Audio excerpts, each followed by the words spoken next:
Hello, today I'm going to walk you through how to achieve dolphin pose. This pose requires a lot of shoulder strength. And so if you're wanting to progress your yoga practice to incorporate arm balances or forearm stand, otherwise known as Pinchamayurasana, this is a great pose to start with.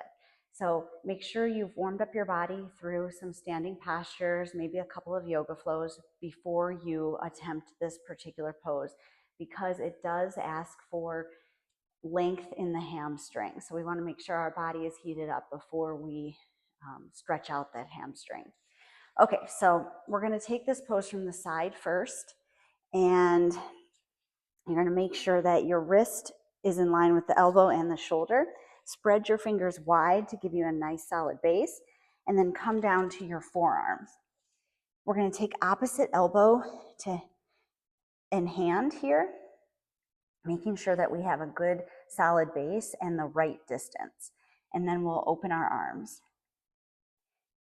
So starting here in a tabletop and then coming to the toes, we're going to inhale and exhale as we begin to lift, walking the toes in, pressing the ground away.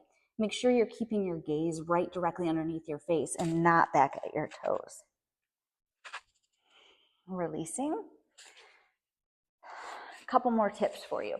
So when you're first learning this pose or starting to develop some upper body shoulder strength, which is imperative for arm balancing, you'll find that sometimes the shoulders and elbows splay out.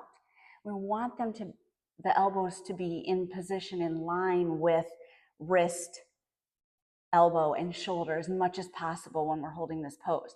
So again, make sure every time you're setting up the pose that you take opposite hand to elbow, finding the right distance, and then open up your hands, gripping with fingertips, lifting here. Make sure you're pressing and engaging through the shoulders. Again, when you're first starting this pose, it's typical to make the head and face closer to the ground, but we want to really be engaging and pressing the ground away.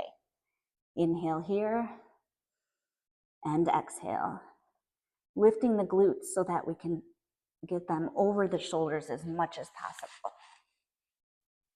I hope that you found this helpful. This week I'll come back with a few more stretches that counterbalance this particular strength pose and are so helpful when you're learning to arm balance.